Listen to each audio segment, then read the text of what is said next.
Section 2.3, acceleration. Things are gonna start picking up here. So acceleration, is anytime we have a change in a particle's velocity as time passes. So acceleration is change in velocity over some sort of change in time. So our average acceleration is just the two endpoints of velocity, final velocity minus initial velocity, divided by the change in time. This often works as a definition. Average velocity we don't use a lot. Average acceleration is remarkably more helpful. But similarly, instantaneous acceleration, which is also referred to as just acceleration, for a single moment in time is the slope of the velocity versus time graph. Or in other words, it is the derivative of velocity with respect to time. Now, before I get too carried away, we'll see it again in a moment, but I do want to pay attention to our units here. And it's easiest to see it, I think, with the average acceleration. So for the average acceleration, we can get the units from each of the components. So the unit of time is seconds, and we know our unit of velocity is, I hope you're saying meters per second. So meters per second. So we want meters per second, and so that would come out to meters per second times 1 over seconds, or meters per second squared, meters divided by seconds squared. So that is our unit to come, but let's, before we get too carried away with that, let's go back to this derivative, that acceleration is the derivative of velocity with respect to time. Well, velocity we've also written in terms of a derivative, right? How is velocity related to a derivative? Well, we also know velocity is dx dt, right? The derivative of position with respect to time. So we can add that in here. And that's, in fact, exactly what we're going to do. So if we have our dv dt, and then we substitute in that velocity is dx dt, now we have two ddt's of this position. Or another way of saying that is that the acceleration is the second derivative of position with respect to time. Cool. So this is another key equation. It's a good one to hang on to. It pops up a fair amount, including chapter 15 when we get back to simple harmonic motion. We'll see the same relationship. So acceleration is a vector quantity where the positive sign means just in the positive coordinate direction. It tells you the direction of the acceleration. Negative sign means that the acceleration is in the negative coordinate direction. Notice the sign of the acceleration doesn't actually tell you on its own if the particle is increasing or decreasing in speed. That's where the start point is really useful. If the signs of the velocity and the acceleration of the particle are the same, then the speed of the particle increases. If the signs are opposite, then the speed will decrease. We're gonna spend some more time seeing some examples of that in practice, but that's a great thought to reflect on for a bit. So I encourage you to think through that. So let's take a look at an example. So if a car with a velocity of -25 meters per second is braked to a stop in 5 meters per second, what is the acceleration? Well, let's see. We know our velocity is to -25 meters per second and the stop is 5 seconds, but remember it's the change in velocity. So what's our final velocity here? Well, our final velocity here, I would say, is, you could do an F or a 2, is a stop, right? That stop is a key clue that our final velocity is 0, even though our initial velocity is this -25 meters per second. Sorry for the messy writing.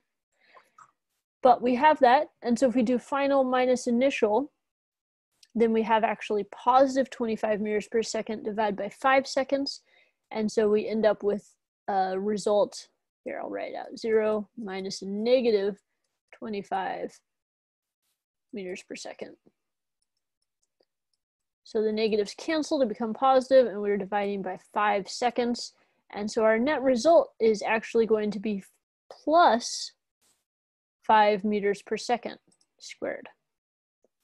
right? Where the positive sign is actually really interesting, right? The acceleration is positive even though the speed has decreased. Why is that? Well, it's because the car was headed in the negative direction and this acceleration is acting opposite it. The car is braking to become less and less negative. That's why the acceleration is going positive. So it's an interesting idea, but it does work. An interesting side note is the accelerations can be expressed in units of g, or g units, where g is our standard acceleration due to gravity. We'll get to see more of that to come. But we can say that 1 g is 9.8 meters per second squared, right? And so a g can be a unit, and that's what's used for roller coasters, in fact.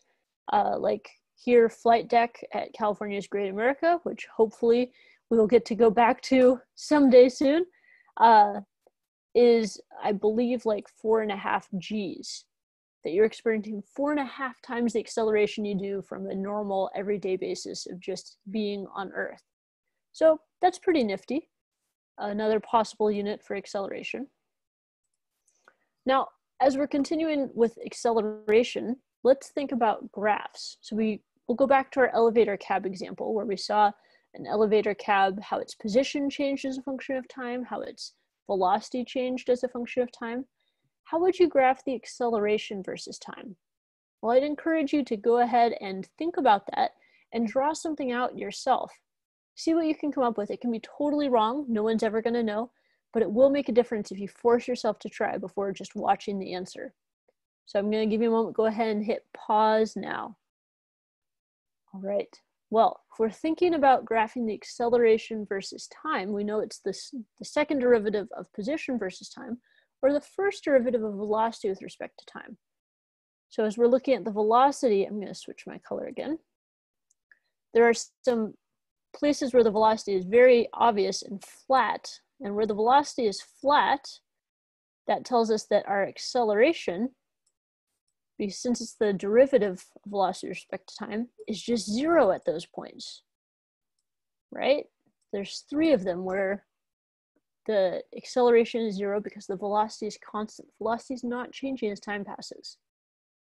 So those are the easiest ones to put on your acceleration graph, is to immediately label those as at the 0 line for the acceleration.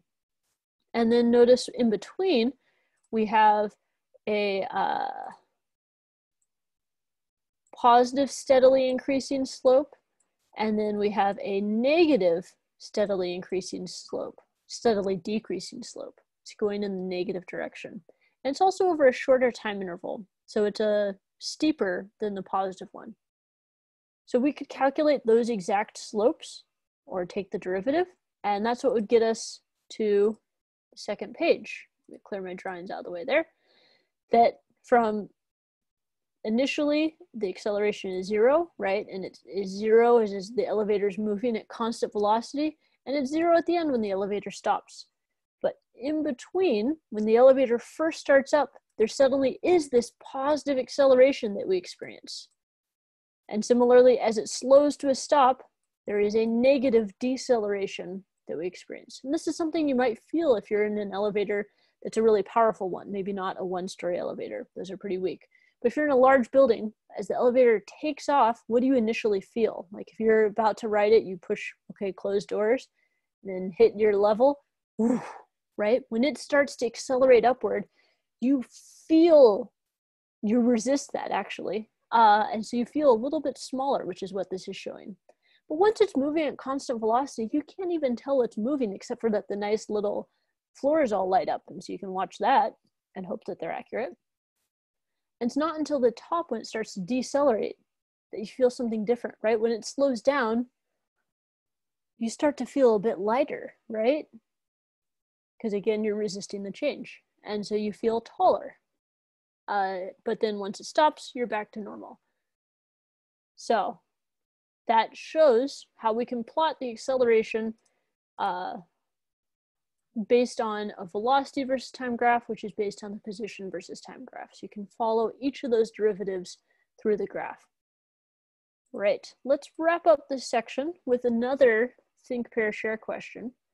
So it says a wombat moves along an x-axis. Is the sign of its acceleration A, positive, or B, negative, if it is moving in the positive direction with increasing speed, in the positive direction with decreasing speed, in the negative direction with increasing speed, or in the negative direction with decreasing speed? So I want you to think through these, come up with an answer, either A or B, for all 4 of them before you go on. Oop, too far. So please go ahead and hit pause now. All right, so trusting that you did that, right? Notice if it tells us it is moving in the positive direction. So if we say that, say this way is positive, oops, that if it's moving in the positive direction, then its velocity is positive, it's moving that way.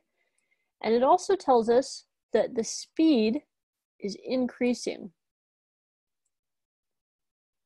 So I'm getting a lot of arrows here, maybe that's not helpful, but increasing speed. Well, what do we know? We know that that means acceleration needs to be in the same direction in order for the speed to be increasing. So our acceleration is going to have to be positive there. Now, if it's in the positive direction with decreasing speed, then that tells us their acceleration is acting opposite the velocity. It is in the negative direction. So that's our first case, right? And then C and D gets a little interesting because it's now moving in the negative direction.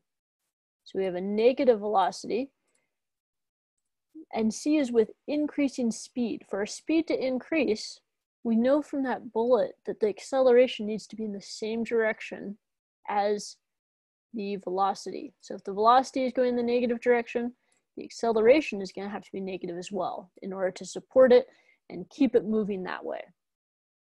And finally, if it's in the negative direction with decreasing speed, well, now the acceleration, like our braking example, needs to be acting opposite the velocity, which in this case is in the positive acceleration direction. So there we have our 4 possible scenarios. And so sure enough, we get the same results. And hope that this helped. If you have questions, please feel free to ask.